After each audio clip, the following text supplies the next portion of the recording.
Hi everyone, today we will be solving Leetcode question 1042, flower planting with no adjacent. So let's see what the question is.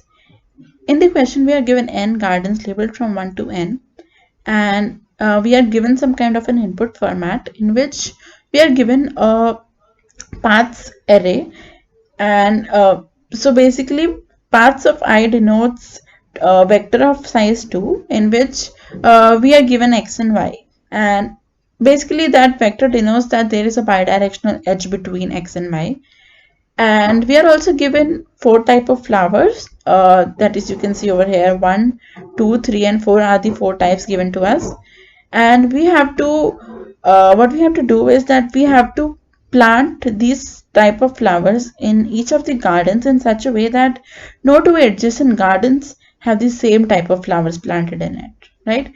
So if we think about it and we see that what could be the data structure preferable to this situation. So on reading the keywords, the bidirectional path, and you have like between two nodes you have a bidirectional path, and then it's also written that all gardens can have at most three paths coming to living. If we understand it thoroughly, then you would see that the most preferable data structure would be to use a graph, because just trying to build an analogy, the x and y over here that are the two gardens can be represented as nodes, and the bidirectional path that is being talked about over here is basically an edge between bidirectional edge between the two nodes x and y that we had, right? So that's all what it is similar to. So that is why we can think of it as a graph. And we also know that at most it can have a degree of 3 because it's a condition given in the question. So we figured out that it's a graph problem. So before doing anything, let's start by constructing a graph. So by coding, by constructing a graph, we mean that we need to construct an adjacency list.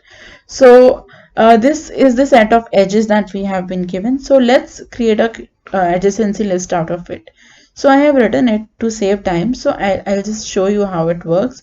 So we come to 1 and 2, and we know that 1 to basically denotes that there is a bidirectional edge from 1 to 2 and from 2 to 1, right? So in this column basically denotes the particular node, and this column denotes the neighbors that it can have, right? So from 1 we can go to 2, and from 2 we can go to 1.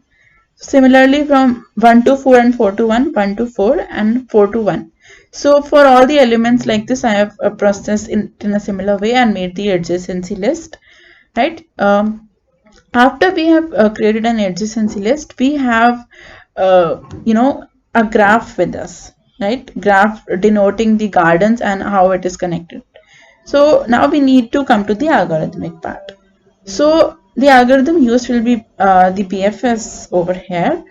And in BFS, what we usually do is, right, we have a queue and we start from, we have a starting node, and we go on processing the other nodes, like the neighbors of that particular node. So the special thing about BFS is that we do it level by level, right? Each level is processed once. So we are going to use that technique over here. We need the processing to be done level by level, and that is the main reason we are using BFS over here. So we'll see how that level by level processing actually works. So initially we are have to start from 1 because the numbering of nodes is from 1 to n, and the return type of the function should be an array in which we need to tell what will be the type of flower that is suitable for each garden so that no two adjacent get the same type, right? So I have initialized every index as 0 because just to like tell that nothing has been planted in the garden initially. It's empty, right? So just to make things easier, this question is analogical to coloring the nodes, right? Like kind of a similar analogy to coloring the nodes as of planting a different type of flowers with no two adjacent. So it's the same thing. So I'll be using like I'll be using the word coloring very often, so don't confuse it with the type. So my coloring refers to the type in which we are planting, right? So I hope you understand that.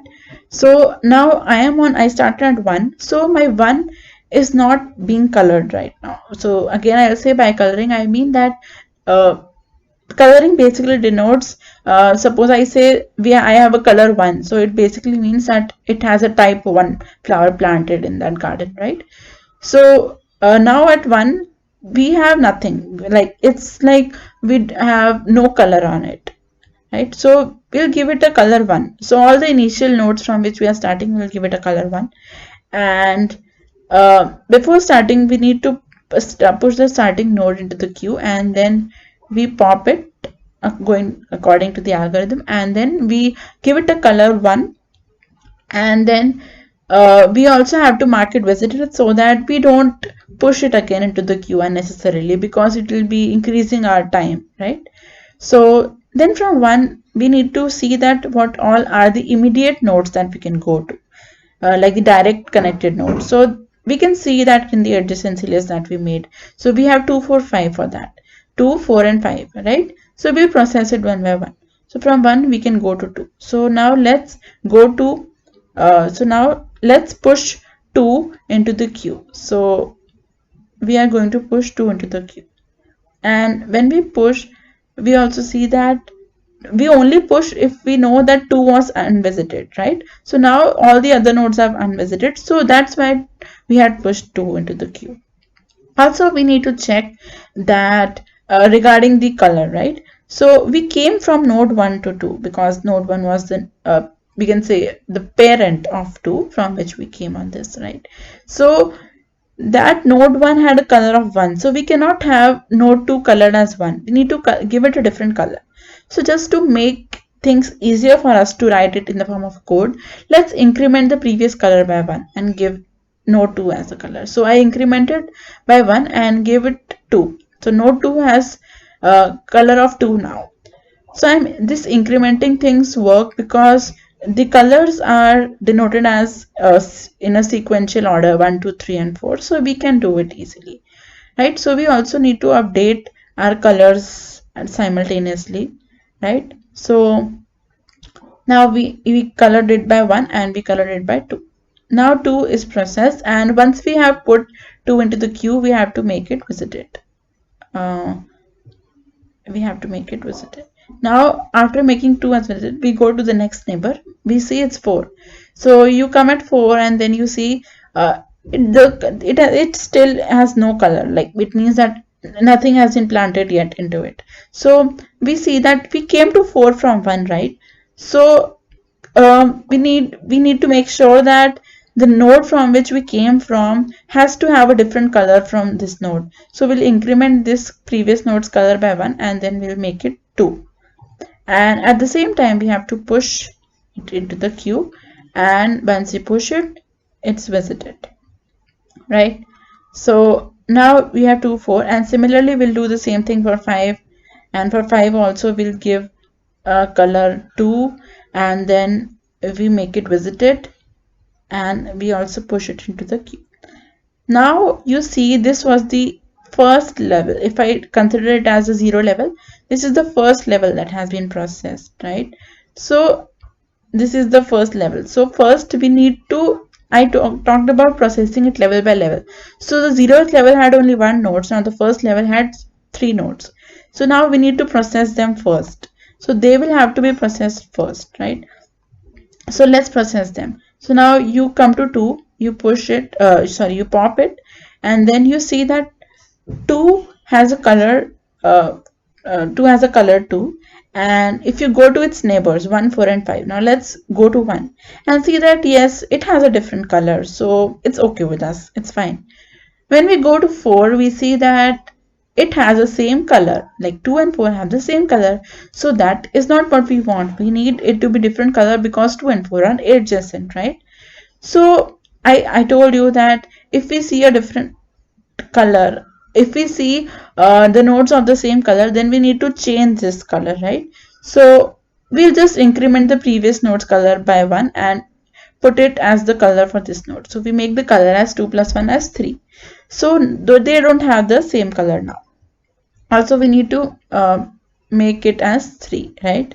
So now it is 3, and now this seems to look fine. But now when we go to 5, the next neighbor of 2, we see that again it has a similar color, right? So we also need to change it to 3. That is 2 plus 1, that is 3. So now 5 also has 3 color right now. So we completely process 2 and its neighbors, right? So now we process 4. Also, while we were processing the neighbors of 2, we didn't push anything into the queue because all the neighbors were already visited. So we don't have to push the visited things again. Now when we come to 4, we pop it, and then we see it has a color 3. Let's go to its neighbors. First neighbor is 1, it has a different color. Second neighbor is 2, it has a different color. But when you go to the third neighbor, you see that it's not yet colored because it has 0 as its value. So since it has no color, so we'll give it a new color by doing a plus 1 to the previous color of that node. So we'll give it a color of 4, that is 3 plus 1, 4. So now 3 has a color 4, and since 3 was not visited before, so we have to mark it as visited. And while we do this, we need to push it into the queue. Now this will be treated as a different level because this will come in the third level of processing. So right, so this is a total different level. So now we have processed the neighbors of 4. Now we come to 5. So we pop 5, right? And then we see that what are the neighbors of 5. So the neighbors of 5 are 1 and 2. So you see 5 has a color 3, 1 has a color 1. So they are different.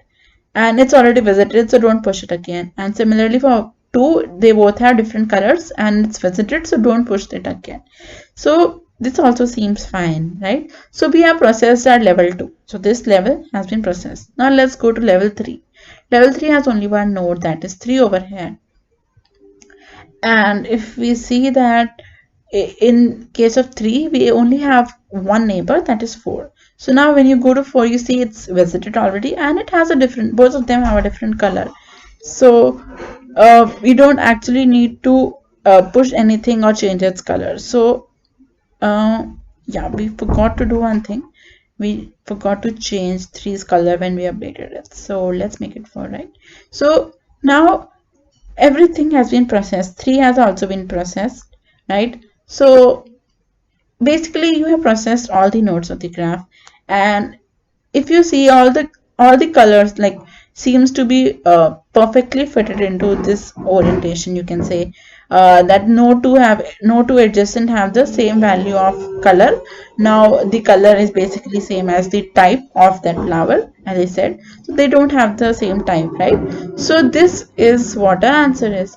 We have different values, and there can be many possible ways to color it. If I had started it with 2, then the answer would have been different, but we just need to make sure that no two adjacent have the same, and any possible coloring combination would be accepted.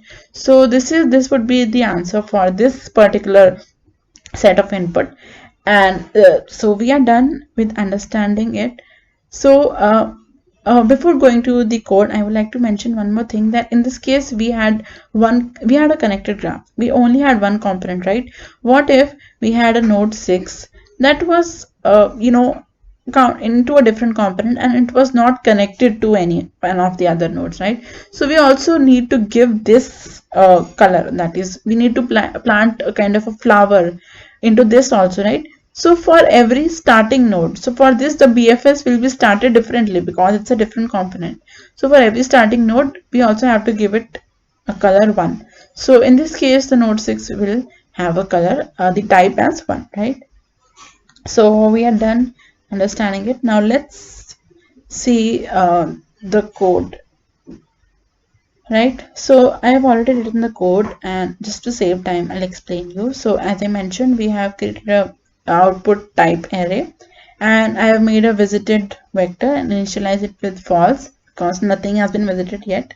Then I have created an unordered map just to create an adjacency list, and then in this part we loop through the paths vector, and we just create the adjacency list. And this is like very simple to understand. You push uh, the neighbors, and you make a bidirectional edge between it. So you do this, and then this was the graph creation part, right? And from here the actual algorithm is started. So from here we start our BFS, right?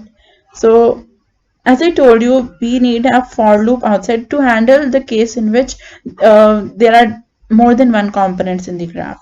So like we start from here, and we only need to start the BFS from that node if it has not been visited, right?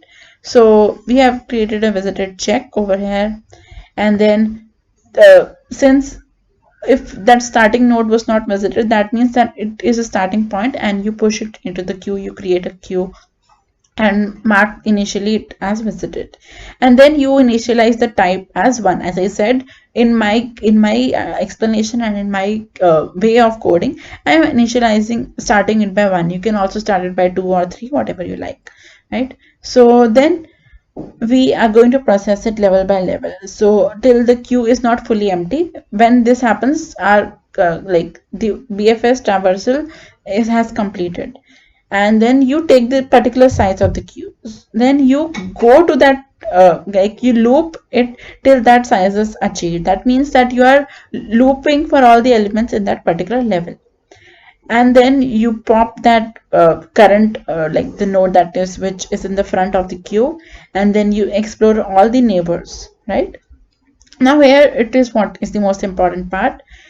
Now you see that X will contain the neighbor of the node, right? So now you see that if the type of x minus 1, the reason I have done x minus 1 is because we are given nodes 1 to n, and the indexing in the answer vector has to be from 0 to n minus 1. So I have incremented the like by my 1 so that it doesn't go out of bounds, right? So you check the type. It's if its type was 0, that means no type has been planted yet. So that means we have to give it a type, right? So we'll initialize it a type by incrementing by 1, as I said. But you see that you can see a module of 4 over here on the previous type. We could have just incremented by 1, but what in case we have a node which has a color 4, and we have to increment its neighbor's node by 1, so we'll give it 5, right? But 5 is not accepted as a type, so we are doing modulo just to make sure that we start with 1 again. So this is what it's kind of a cyclic fashion of coloring, right? So we incremented by 1 of the previous node's type value, as we discussed. And also there can be a case if both the node on which we are and its neighbor's node can have the same type. So in that case we need to change the neighbor's type, right? So to change the neighbor's type, we are doing the same thing. We are incrementing it by 1, and we are doing modulo 4 just to avoid out of bounds, right? And then in the end you will push that neighbor only into the queue which has not been visited, and when you push it you also make it as visited so that you don't visit it again. Now your algorithm is complete, and then you return the type. Now I'll show you by submitting it. So once you submit, it has been accepted, and this was the solution to this question. I hope it was easily understandable. Thank you for watching the video.